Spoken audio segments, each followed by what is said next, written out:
yonent bi sallallahu alayhi wa alihi wa sallam ki ñuy wax Aba Usayd di Malik ibn Rabia mas na ko andil ay jéebéer maanaam ay jaam yi jigéen jëlee leen ca Bahrain bañ indee jaam ñi ci kanamu yonent bi seetlu ci am na ci seen soxna soo xam ne moom mu ngi jooy rek am ci benn jigéen boo xam ne biirub ñu fa nekk da doon jooy rek noppiwut yonent bi ne ko macha anuki lu waral sa jooy yi mu ne baa ibni mu ne Aba Usayd moo jaay sama doom.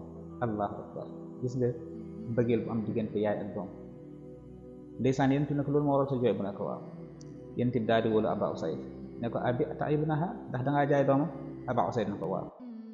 yonent bi ne ko fii man ci ñan nga ko jaay mu ne ko fii bani abs jaay naa ko waa giiru bani abs. yonent bi ne ko irkab anta bi nafsik fa'ti bihi demal nga jëli ko te bul yónnee yow sa bopp na nga dem jëli doomu jàmbur ji indi ko. mbokk lan ngay jàngee ci histoire bi mooy yonent bi yërmande jim amoon fokk nag rek weesu na.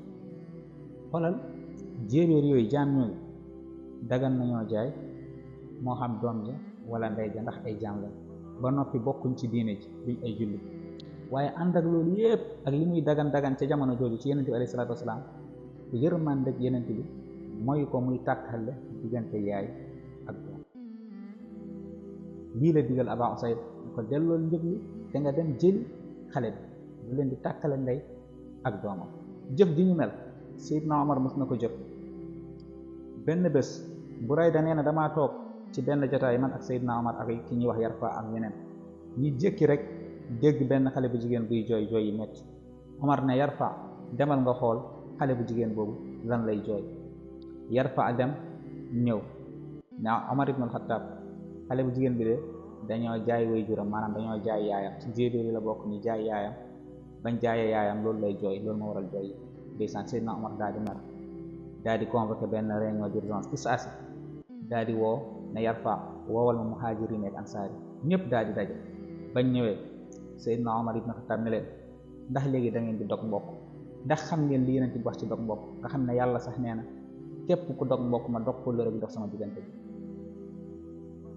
mu ne ndax da ngeen bëgg a bokk ci ñooñu yàlla waxoon ci alquran fa hal asaytum in tawallaytum an tufsidu fil ard wa tuqatti'u arhamakum ndax da ngeen bëgg a bokk ci ñi nga xam ne bu leen yàlla wutalee ci suuf si dénk leen doole bi ñu commencé di yàq ak di dog mbokk.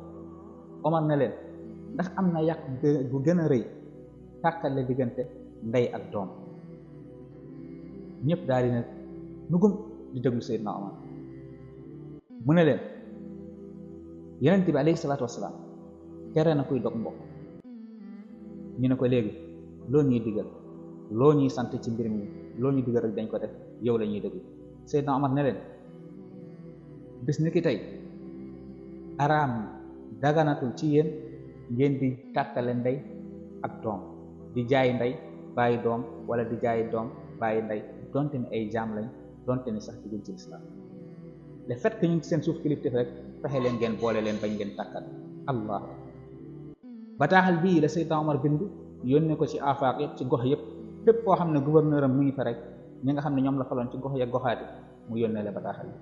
mbokk islam yàgg na fonk askan yàgg na fonk deret waaye yàgg na nekk diine yërmande ji tax na ba bu guerre amee xeex bu amee jihaad am islam dafa tere ñuy rey ay xale di rey màggat di rey jigéen.